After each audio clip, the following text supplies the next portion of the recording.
Hey everyone, thanks for joining tonight. Tonight is our 2023 US Rowing Southwest Youth Championship Coaches and Coxswains meeting.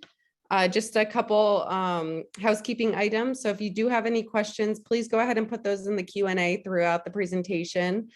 This will be recorded and this slide deck will be posted on Regatta Central after this session. So recording will be posted tomorrow, but the actual slides will be posted later today. So you can go ahead and share with your coaches who may not be on this call and rowers too.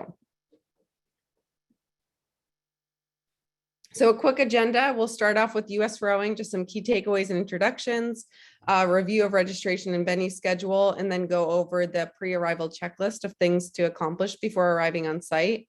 Then I'll go ahead and pass it off to our LOC and chief referee to talk about referee welcome, traffic patterns, US Rowing rules of rowing, review on the water details, and then finalize unsportsmanlike conduct.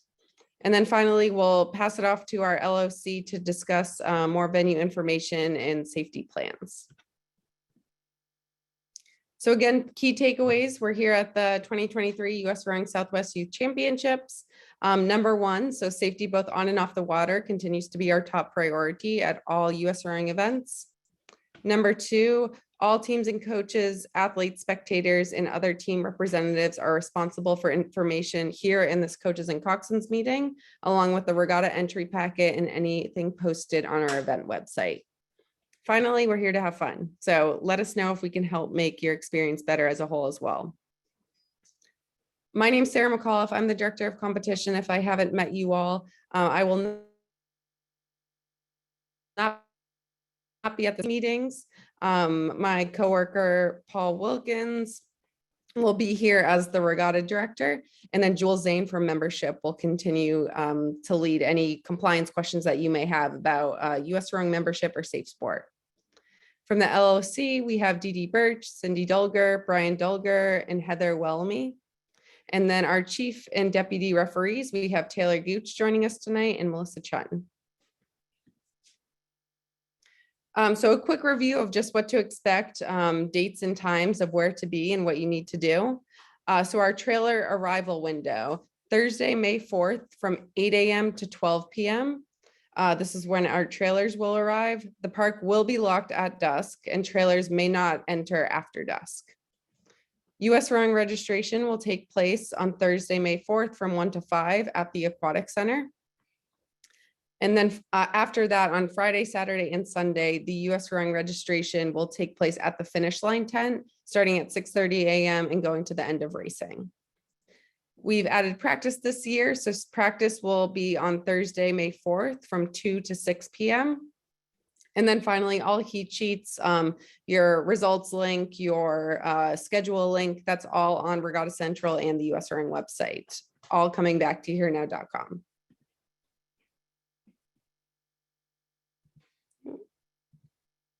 There we go. So your pre-arrival checklist. These items are things that please review prior to arriving on site. I'm going to go through these 5 items right now. So number one, have you reviewed the US Rowing Code of Conduct? That is on our website. So please just type that in and you'll find it. It's the same code of conduct as last year.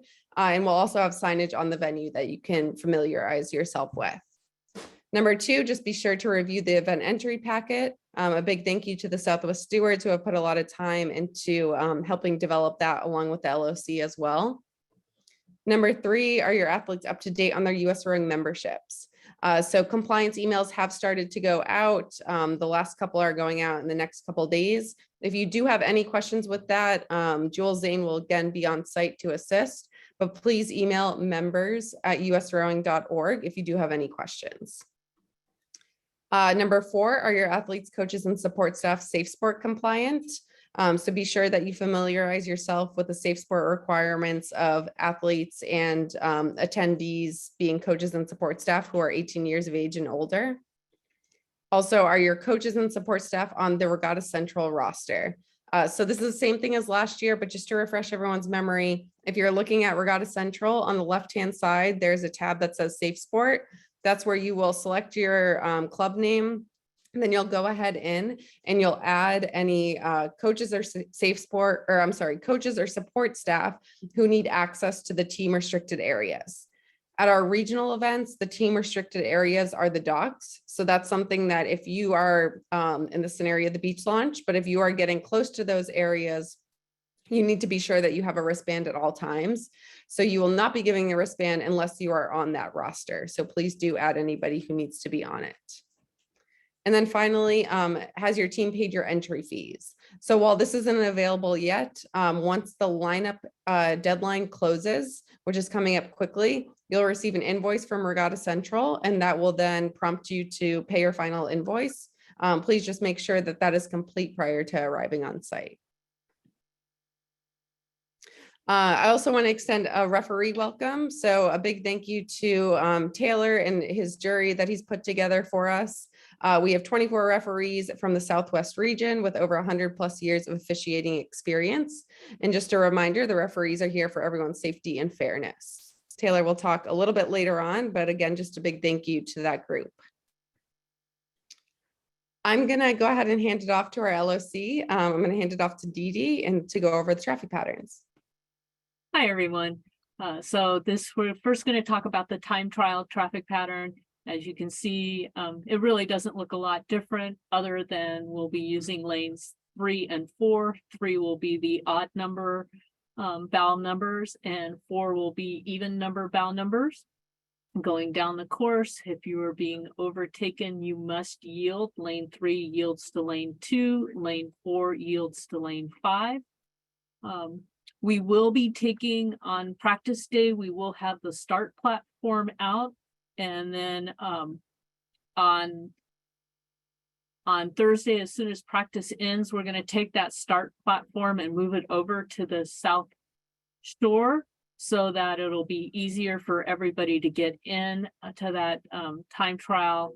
So we'll try and make that a little easy. We just ask that you don't just try and cut really quickly over to lane 3 and 4, come down and still turn. Because if you're doing that, we will also have a buoy line out demarking the up and down of the warm-up area. So that's what that's gonna look like for that. I think Taylor will go over just what the procedures are for time trials, but that's what the course is going to be. It's 1900 meters. We'll have a set platform out there, basically a patio boat that will be that 1900 meters start.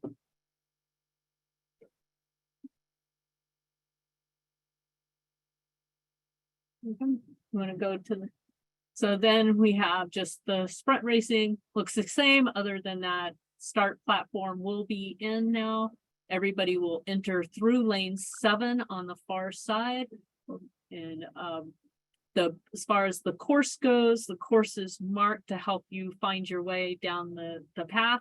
So the first 100 meters has red buoys, switching to yellow for the remainder of that 250. Every 250, we're going to change colors. We're going to go yellow, green, yellow, green, yellow, green, yellow, green, yellow, red. So the last 250 will be red buoys. Outside of the course on the north shore, which is furthest away from where you will be launching, we will have white markers, big buoy markers every 500. And then every 250, there will be one red buoy as you go across each 250. So hopefully that'll help you find your way along and just where you are on the course. We will have, everyone sees there's a traffic pattern. When you're going up and proceeding, we will have a little buffer line. It is red all the way up from finish all the way up to start. Do not cross that, otherwise you're going into the race course. And then you can see we have on the Saturday and Sunday, you can have access to the cool down loop to cool down if you need to do so. Thanks, Sarah. Awesome. Thanks, Dee Dee. I'll go ahead and pass it to Taylor now to review some referee items. Hey, great. Nice to chat with you all. So wanted to cover a few things with you. So I have a few slides on that. The first thing is I am assuming that all of you have read the rules of rowing, and if you haven't, you should. I'm not going to go over all of those, but we certainly are going to be enforcing all of those. Not most importantly, but the first one I want to talk about is equipment. All of you need to check your equipment before it comes to control. So that means 3-inch heel ties, bow ball firmly affixed. The control is going to check every boat that passes through it every single time. Boats that don't pass control, so you don't have your heel ties, don't have bow balls, won't launch. So please be aware of that. Please plan for that accordingly. Please then, once you're there, let the referees know what race you're for. So that way we can make sure that you have the correct bow number. And also keep in mind that you need to have a bow number. Your boat will not launch without a bow number. So keep that in mind. Make sure you have the correct one and make sure you have it with you. For broken equipment, once you're on the water, let my referees know as soon as possible. That being said, while we may be able to get you something, it's not their responsibility. I have exactly enough referees to make this all happen, and that does not include a courier service. So if you're breaking something on the way up or during the race, and it's not during that 100 meters, you should assume that you need to solve the problem on your own. But please do let me know, so that way I know that you're either going to be late or whatever is going to happen. So let's go to the next slide. So let's talk through expectations for while you're on land. So we already talked about the Control Commission. They'll be issuing you your bow numbers for your race. Coxswains, again, I can't say this enough. Please do not miss your race because you don't have your bow number. Races are going to start on time. If your boat is not there because for whatever reason, broken equipment, don't have your bow number, you're not going to race on the race day. So please keep that in mind. Lake Natoma is also a beach launching place, so you're going to get a little wet. There are no docks, so you'll be walking your boat out onto the lake up to your knees or so. You all know how to do this, and then you're going to get in. Please be careful of your fin or rudder. The number of boats that I see that break their fin or rudder right at that first when they're trying to launch and then end up not being able to make the race is quite high. Once you're done, if we gave you a bow number, please return it. And then coaches, and actually, I think this is the next slide. Yeah, hot seating. I understand hot seating is a thing. Hot seating is not an excuse that you could be late to your race. So if you've decided to hot seat your boat, that's fine. I'm going to talk through the procedures for that. There are going to be set procedures in order for that to work. But please keep in mind, I am not making sure that you have enough time to hot seat and get to the top of the race course. That's your responsibility. So in order to make this happen, one person on my control team, so one of the referees, is going to be wearing a Hawaiian lei. They are your go-to person for hot seating. Prior to the hot seat, you need to go to the referee with a lei and say, this boat is hot seating into that boat. They're going to be very obvious. Please find them and let them know. Then the boat that's coming in from the water, the one that is being hot seated into, is going to stop at the stairs, which is between the two beaches. So there's a set of stairs that come down into the water. You can't get into the boat from there. You're just going to hang there. The boat's going to stay there until the entire set of rowers that are hot seating into that boat are ready. Once all the rowers are ready to hot seat into the boat, you will again find the referee with the lei, and they will call your boat up to be hot seated into. That is how that process is going to work. Okay, great. I see no questions. So person with the lei, they will answer all of your questions day of if you have any hot seating questions.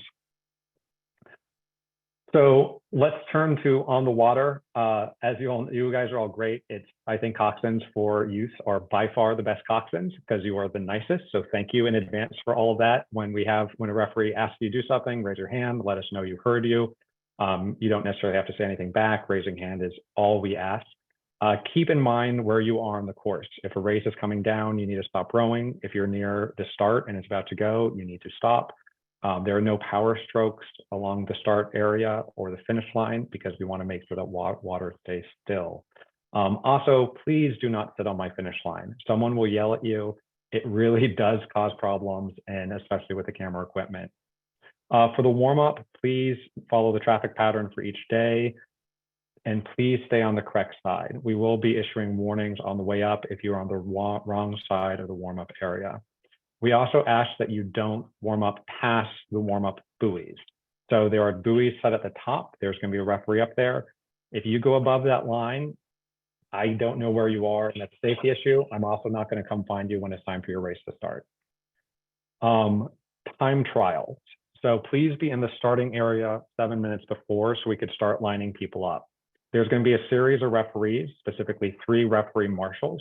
There's an upper, middle, and a lower one that are going to get you into your assigned order. Once you're there, stay in that assigned order. If you get out of your assigned order, we do not guarantee that you'll get put back into your proper spot. In fact, it will likely be if you fall out of order and we have to start the race, I will put you at the end of all of the boats. So please keep that in mind. Once you cross the start line, you have 100 meters to get up speed, right? So when you cross the start, you have 100 meters, and your time trial actually begins at the 1900 meter line, or about where you have 1900 meters left of the course. So what I would normally consider the 100 meter line. Referees will then be staggered throughout the course, both to keep an eye on things, making sure that everyone's safe, making sure that the race remains fair. One of the most important things is if you need to yield, you need to yield. First off, boats are being sent not about 40 seconds apart, so 20 seconds every other lane. If someone's catching up, it's because they are a whole lot faster than you. You need to get over. If you don't get over, the only thing that will be assessed to you is an exclusion. So it will not be a 10-second penalty. It will not be a 20-second penalty. Your boat will simply be excluded. So please be aware of that and just please get over. If you think you might need to get over, just get over. For objections, we'll talk about this in a second. As a reminder, if you think the race wasn't fair, objections have to be lodged on the water. So you need to flag down the finish marshal, let them know what you think was unfair. They'll ask you to explain why and have a conversation with them. We're here to help. We're here to have that conversation, but make sure you lodge those on the water. If you don't, your objection can't be heard. Okay, let's go to the next slide. Sprint starts.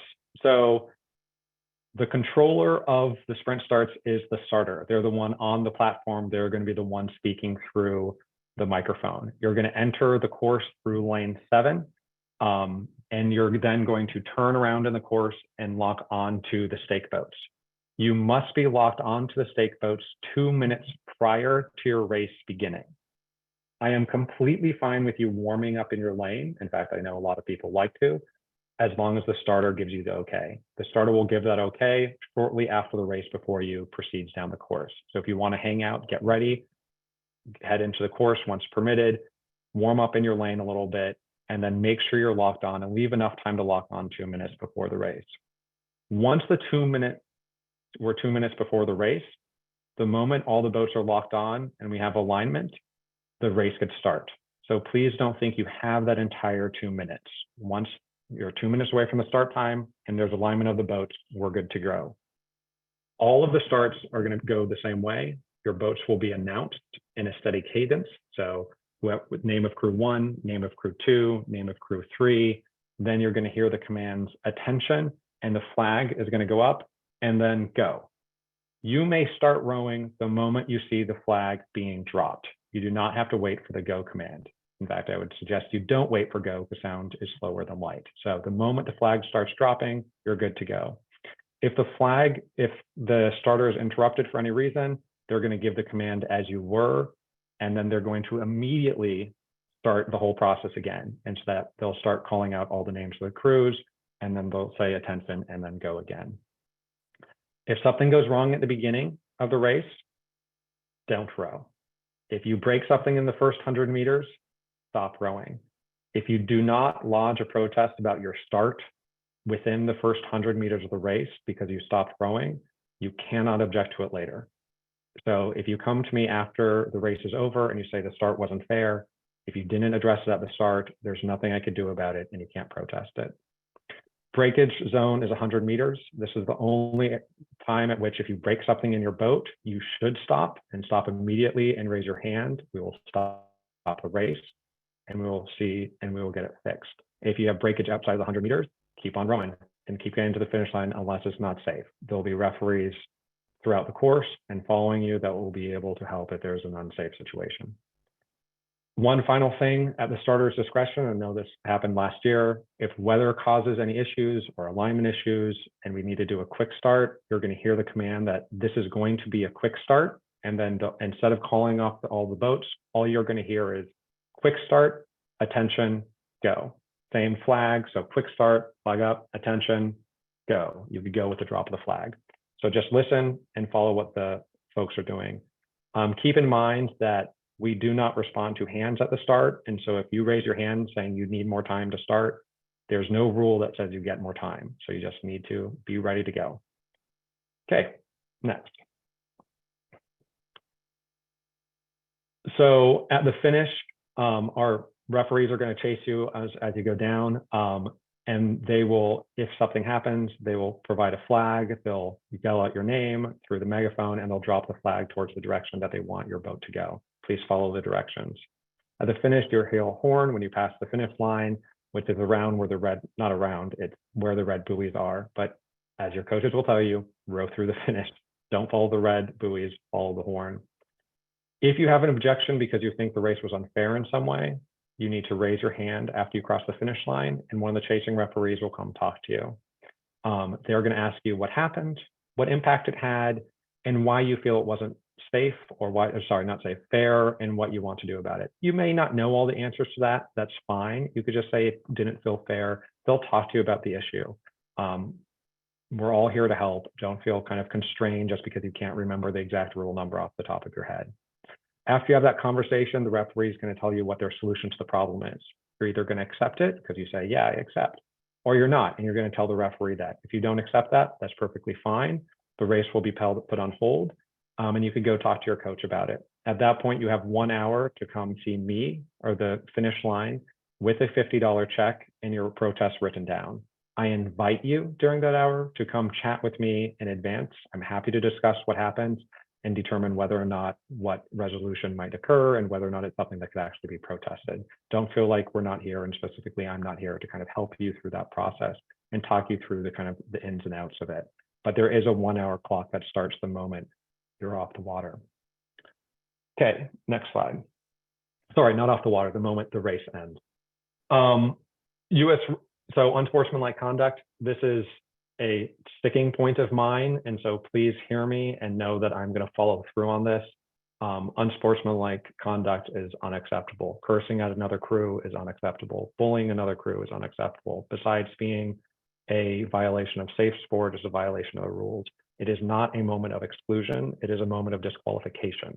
What does that mean for you? It means you are done racing for the weekend in any boats you're in, no matter how many that is.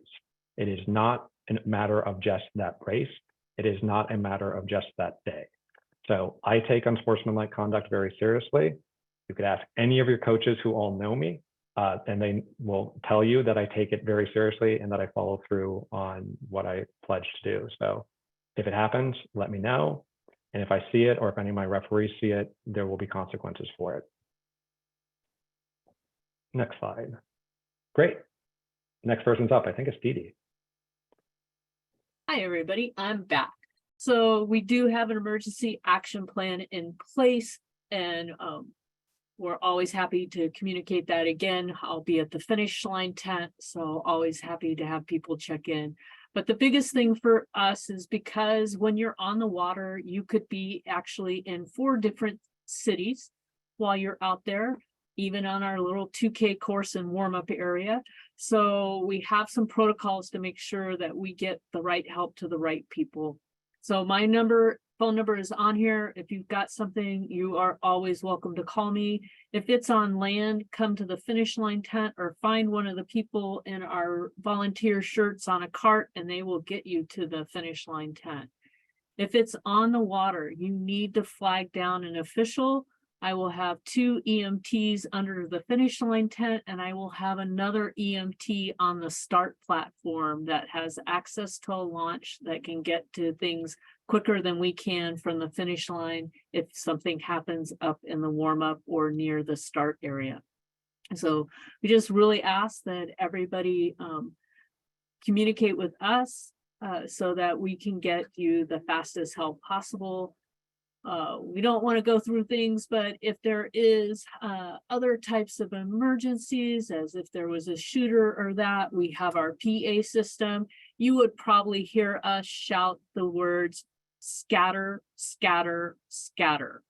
Right? That is a protocol for a large event like this. If there was somebody up on the knoll across the lake or that, the best thing is to not stay grouped together, but to head away from the beach and scatter so that they have fewer targets.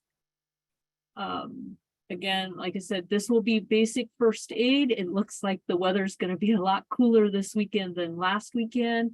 However, last weekend, a lot of athletes had issues with allergies. Basic first aid is not allowed to give medications to anybody, parents, coaches, or athletes, regardless of age. So just make sure the cottonwood trees are blooming, and they are like, they make everybody miserable. We'll just put it that way. So come prepared. The local Kaiser in Folsom, their pharmacy was out of everything over the counter the other day. So like I say, come prepared. And if you have any other questions about this, let me know. Otherwise, let's move on, please. I'll take this one. The venue maps and trailer maps are found on the Southwest Youth Championship overview page on Regatta Central. The maps were way too detailed to be legible on a slide this small, so we put them there, and that way you can get to them at your leisure. Next, back to you, DD. Venue notes. Thank you. So we will have parking. The parking is not on site. We have spectator parking, and then you will be bused to the course.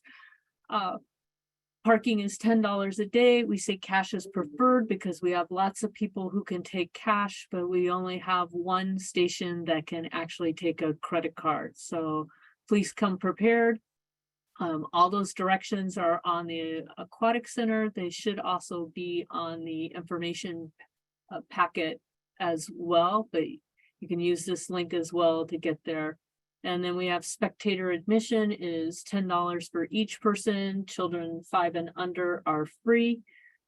We don't allow private shade tents in the park. Most of you have rented a tent for the weekend, so thank you for that.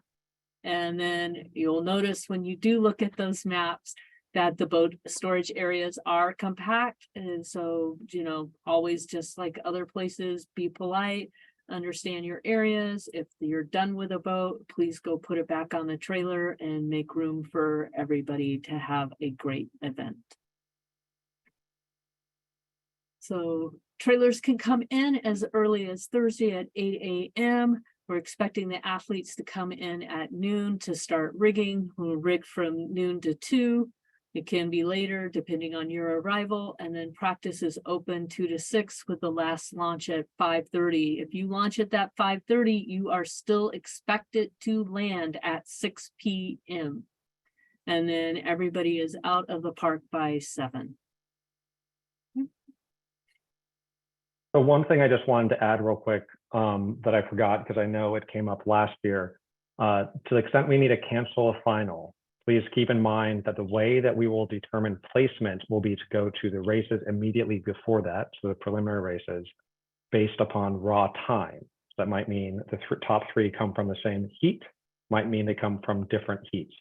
So please keep that in mind as you decide your race strategy. But I just want to make sure everyone was on the same page as to how we would do that.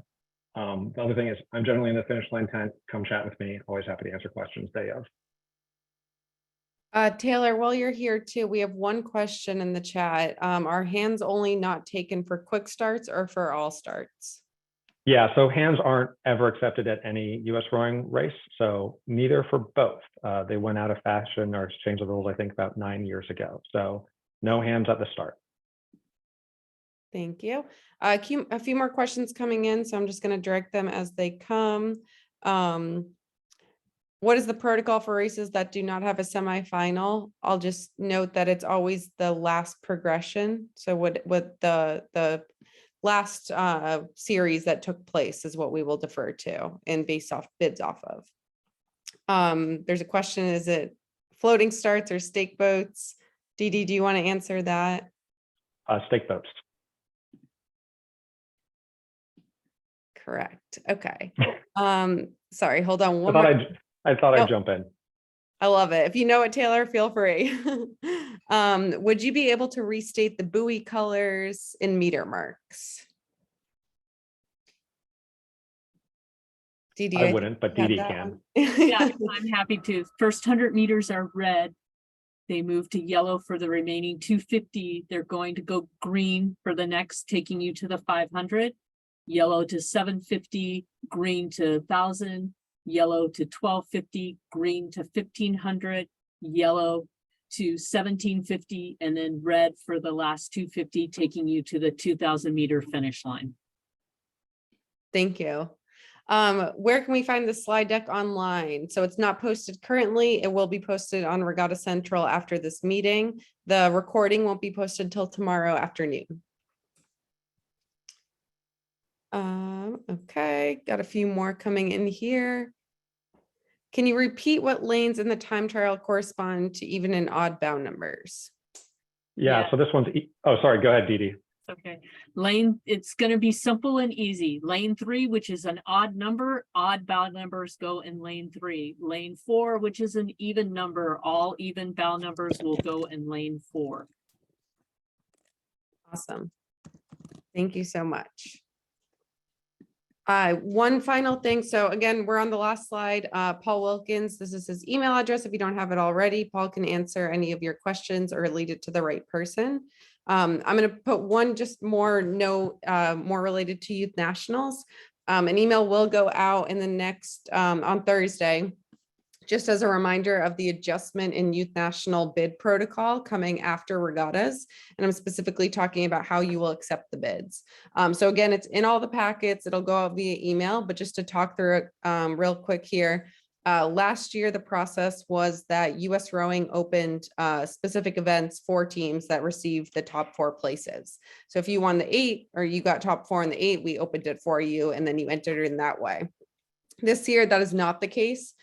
So it is by application only. So if you are receiving a bid in an event, you will go ahead and you'll put an application into the Youth National Regatta Central page, which simply means you're submitting an entry, and then USRowing will on the back end accept those entries every couple of hours. So you do not need to wait for USRowing to allow you to enter in that race. You just will simply put the application in. We'll be verifying that the correct boats are being added into it and accepting it as needed. The only time you'll wait for USRowing to then notify you is it's a 3-day period where we'll say, okay, you have to submit your bids by 3 days after the last, or 3 days after the last day of the regatta. If you do not submit your bid by then we'll assume that you are not accepting and therefore it'd be a roll down bid. So then USRowing will then confirm with the next place crew and send you an email saying that you've received a roll down bid. If you do want to accept, please enter it in an application form on Regatta Central's Youth National page. So again, just to clarify, the coach is initiating this process. You do not need to wait for USRowing to initiate. Again, emails coming out all about that too, but just want to make that clear. Okay, I do have a couple more questions coming in. I think this is for the LOC here. So if a crew is not arriving until later on Thursday, how early will Control Commission be open on Friday? And will athletes and coaches be permitted to enter on Friday morning without wristbands since they need to pick up inside? Dee Dee, can I pass that one to you? Well, we know that Jules is supposedly USRowing is available at 6:30 a.m. So that would be that. And I think that they would allow one person, like a coach, to go in and get all of that and then come back out. And then we can bring the athletes in at that point. Awesome. Thank you. Do we need to bring bound numbers for Saturday and Sunday? US Rowing will bring those, so you do not need those. Paul will be in charge and work with the referees from that end of things. And then there's some scheduling questions. So like a few, just like the progression, what's coming, everything's posted online. So you can view there too, the finals and the progression for each event. Everything's a little bit different, but. All right. I think we've closed out the Q&A. Thank you all for being here. If you have any questions, again, Paul's contact is right here, but good luck to all crews and thank you all for joining this weekend.